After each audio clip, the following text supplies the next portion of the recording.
First tricolor was actually unfurled at Port Blair in the year 1944 by Subhash Chandra Bose.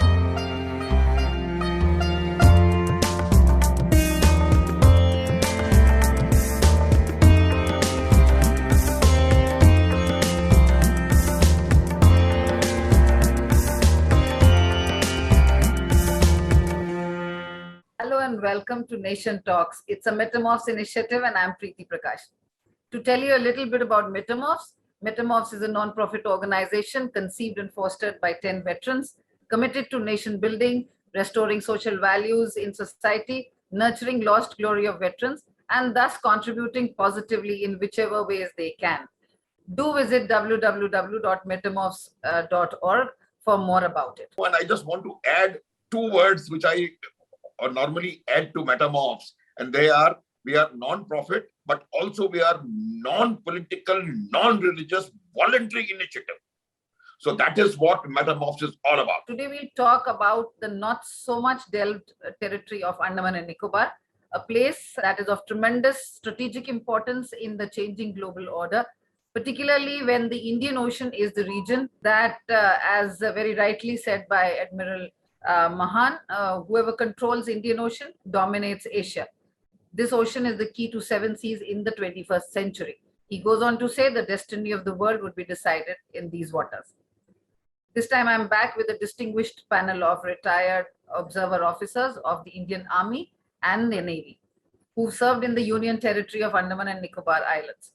We talk to them as they have been instrumental in overseeing development and changes in the archipelago as part of support and assistance to the administration. I have with me Major General Anuj Mathur. He was posted in Port Blair as the Brigade Major from January 1996 to 1998, has written papers on geostrategic importance, defense and security, economic potential and tourism of the island territory. My second guest is Commander Sudarshan Chakrapani.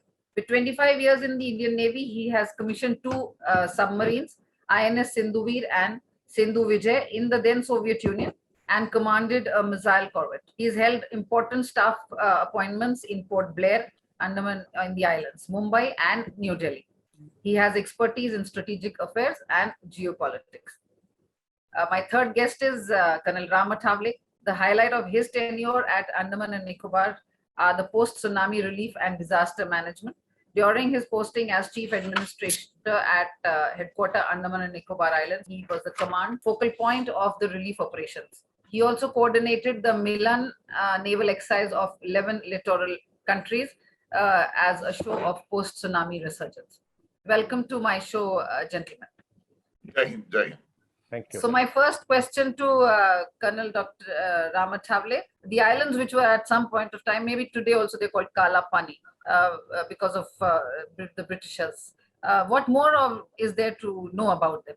Thank you for the introduction and thank you Metamorphos for getting us on this show. The Andaman and Nicobar archipelago is actually a uplift of the mountain range. It is in the Indian Ocean in the Bay of Bengal, and it is actually an extension of the Arakan mountain range, which comes down from the Burmese or the Myanmarese territory and flows downwards towards Sumatra and the Indonesian archipelago. Andaman Nicobar Islands, most of them are hilly in nature because they are actually the tops of the mountains coming up from the sea. The islands, as per the history goes, have been in habitation right since the Paleolithic age or the Middle Paleolithic age, if I'm not wrong. And the recorded history goes down to about 2,200 years of habitation on the islands. There are about 7 known tribes which habit the islands. 4 of them are in the Andaman group of islands and 3 of them belong to the Nicobar group of islands. The 2 names, of course, have got a history of their own as to how they came about. I will not go into the various myths and mythology about these islands. But suffice to say that over the years, over the centuries, when traders, when people, right from the days of the Cholas, who actually had an axe to grind with the Indonesian Hindu rulers at that time, they used to use the Andaman and Nicobar Islands as staging posts for their naval forces when they were going and campaigning towards Indonesia.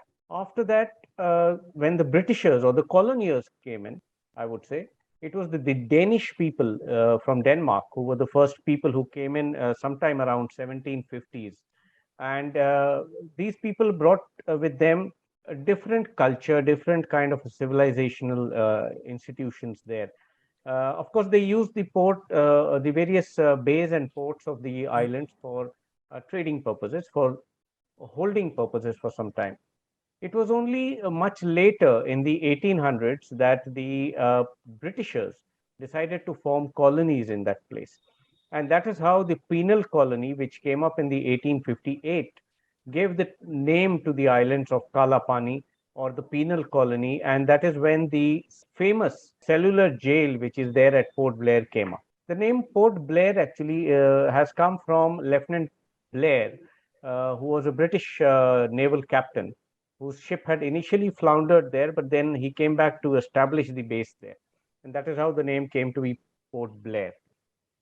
Coming a little more towards closer history, when the World War II happened and the Japanese conquest actually occupied these islands from the Britishers, it was the Indian National Army under the leadership of Subhash Chandra Bose, which actually came in and established a picket, a kind of a headquarters at the Andaman Islands.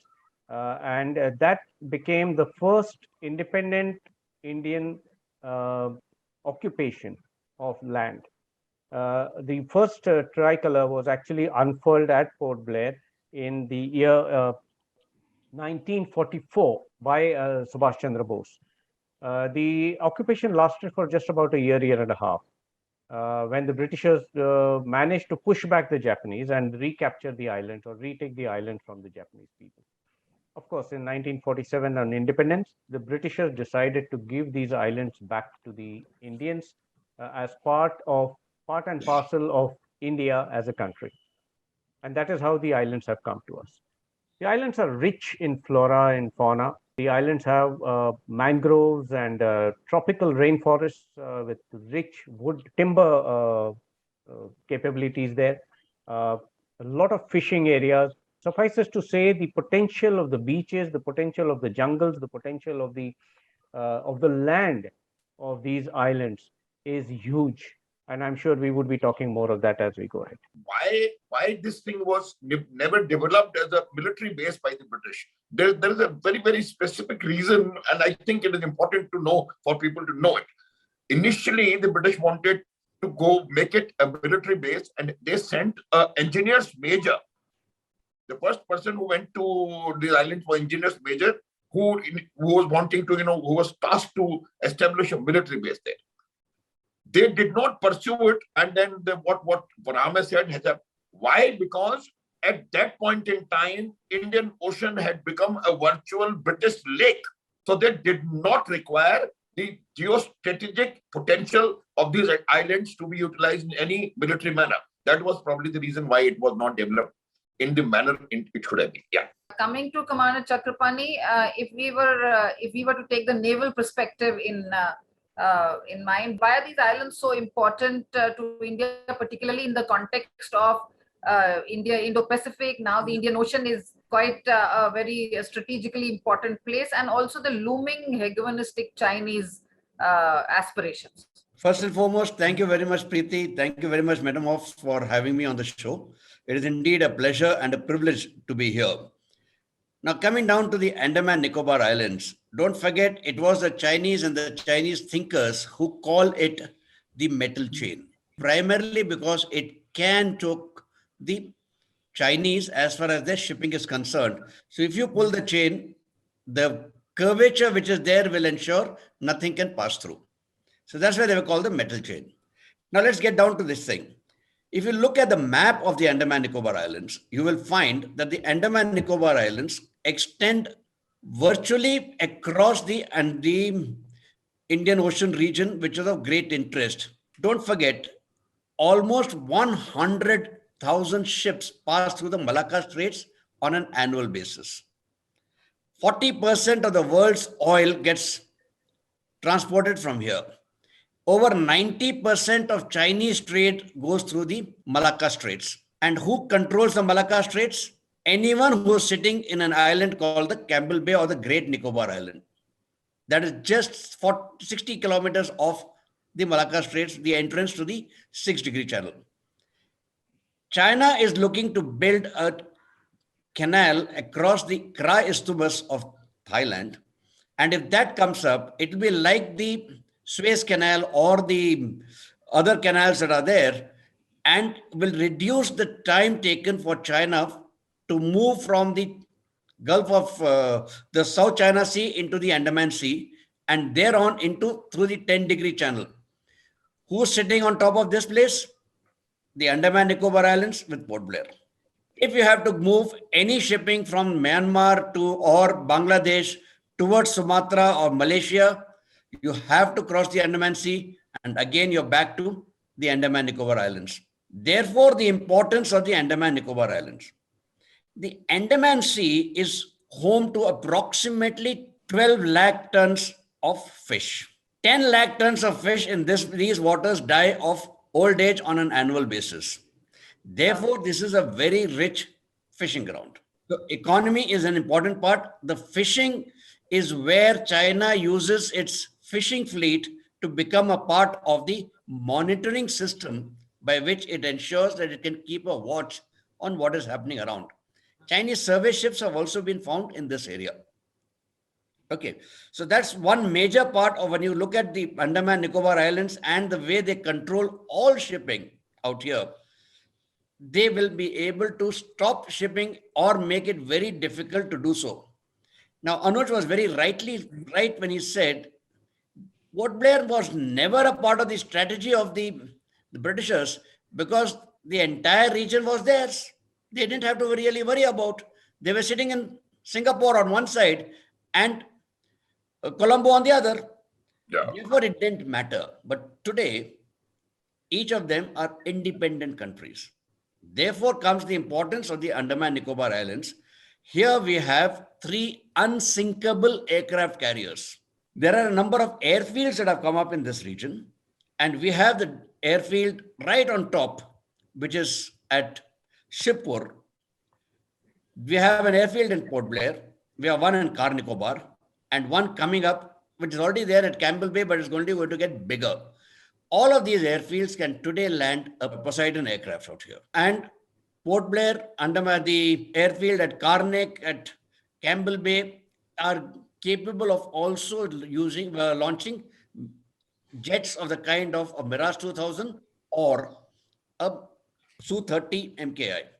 Now you have that situation where very close to Cocos Island, we have the Chinese who are sitting to monitor, and we have an airfield there at Shibpur. China trying to look at Kra, and we have Port Blair and Car Nicobar.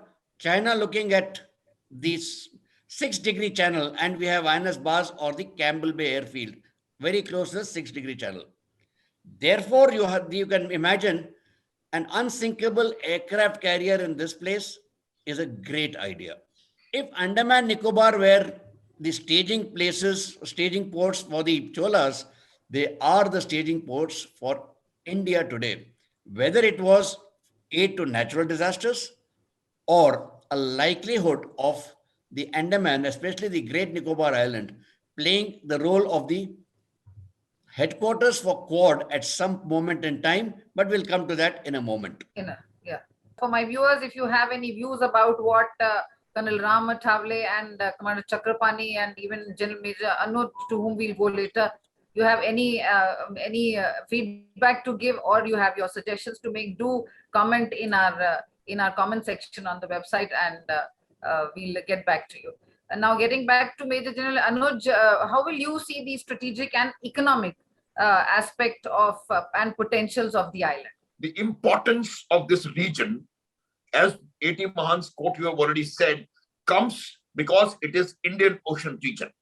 The Indian Ocean region houses 2.7 billion population. It houses 1/3 of the literal countries of the world. 1 point. Second, it constitutes a great barrier for eastern seaboard of the country, a strategic military outpost. 2. 3. It constitutes only 0.2% of India's landmass, but it has 30% of India's exclusive economic zone, which is colossal. Just imagine if these islands were not with us, we would have been shot by 30% of our exclusive economic zone. Plus, we would have had anybody and everybody would have had a free run to the eastern seaboard of the nation. Fourth point is that this place was a part, as Ram had said, Arakan Yomas. It could easily have been given to the Burmese, but it was not. That made all the difference. However, one small point I would like to bring out, that Coco Island, not Cocos, Cocos is Niche, Coco Island, which was for some reason not claimed by us, but had we taken that Coco Islands also, it would have added a tremendous amount of both EEZ and strategic importance to the thing.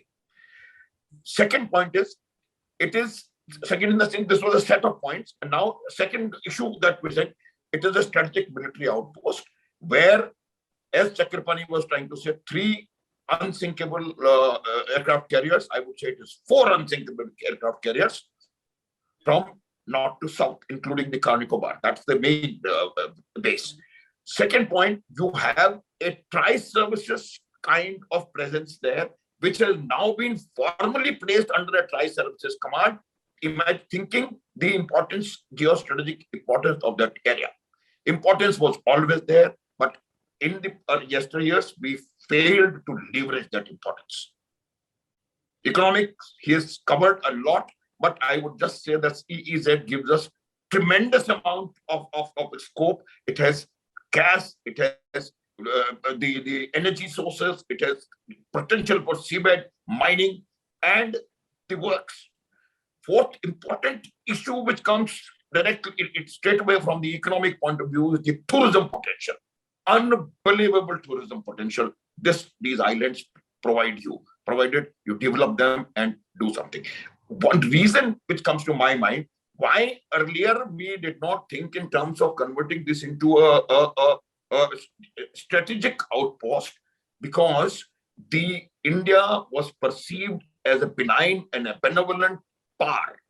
And there was a school of thought in the Foreign Affairs Ministry saying that in case we develop it into a geostrategic outpost or a military projection point, that perception might change of the smaller countries in the South Asian region, Bangladesh or Myanmar or even Sri Lanka. So that probably now, since 2014, this perception has shifted. And we have realized, both at the level of the government of India and also at the level of the military think tank, that these are important and they need to be developed. But not only as a strategic military outpost, but as an overall economic package. That was really a lot of information about in Andaman. Colonel Athawale, if I can throw the last question to you. In 2004 tsunami, we believe you were there in the Andamans and Nicobar. So what was the damage, and if you could tell us about the tragedy and resurgence? The Andaman Islands are very pristine, and I would actually like to appeal to my viewers, to our viewers actually, to please visit those islands whenever time permits, to have a look at the pristineness, the nature there, the beauty of the beaches, the beauty of the mangrove, the beauty of the forest there, and look at the history of that place. It is something to be seen, to be believed. Now, all that got shattered one morning on 26 December 2004. There was a massive earthquake of almost 9.1 on the Richter scale, which happened just off the port city of Banda Aceh in the northwestern tip of Indonesia, in the Sumatra Islands. And that was the epicenter of this earthquake. And that resulted in a tsunami, which is an underwater earthquake practically, which made the sea swell into a 10-meter tall wave front. And you can imagine a wall of water coming and hitting the islands, a 10-meter tall wall of water coming and hitting the islands.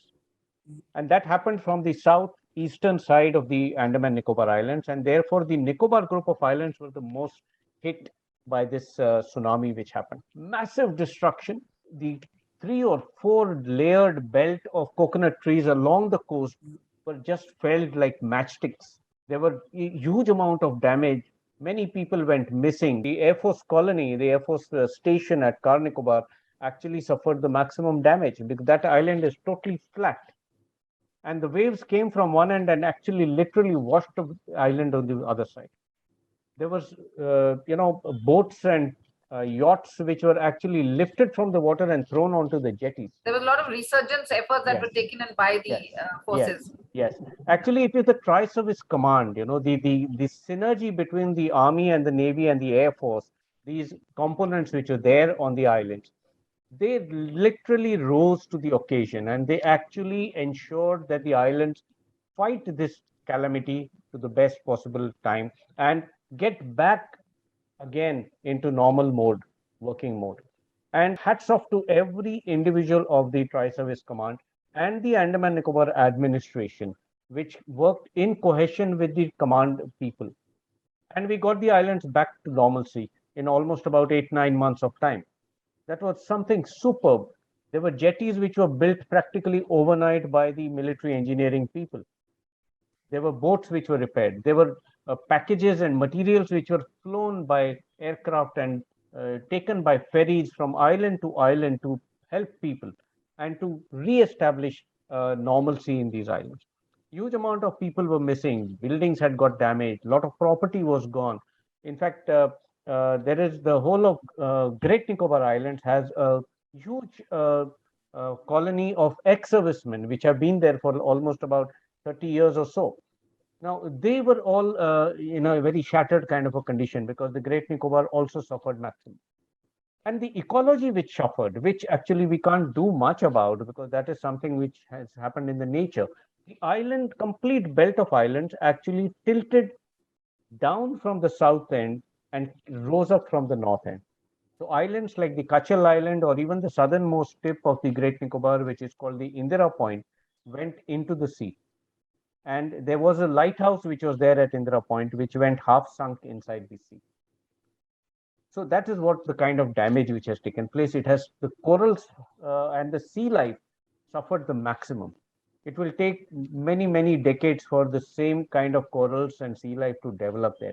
But a whole lot of work has gone in and a lot of resurgence has happened, all thanks to the Theatre Command, the Tri-Service Command which is there, and the Yeoman Service of the Andaman Nicobar Islands. We made a mention of the ex-serviceman colony. I will tell you why that colony is there. In 1965, as I was saying, Sukarno was the president of Indonesia, and he staked claims on Great Nicobar Island, saying that it is theirs due to the distance. And he offered to send his navy to Pakistan. By the time his naval ships could reach there, the ceasefire had been called. Realizing this, the nation took a call in 1969 to place ex-servicemen families there so that these areas can, one, be developed, two, be defended on their own. And that's how, as a process from 69 to 71, 303 ex-servicemen families, primarily lifted from Punjab, were settled there, and they have done what they were supposed to be doing. Okay, thank you to all my panelists, and it was a great discussion. To my viewers, don't forget liking, sharing, subscribing, and pressing the bell icon below for more videos like this. And you can always write in to us and in the comment section if you would like to see some more issues being discussed with us, and we'll get the panel to you. Thank you so much once again. Thank you. Jai Hind, Jai Hind, Jai Jai Hind. Hind.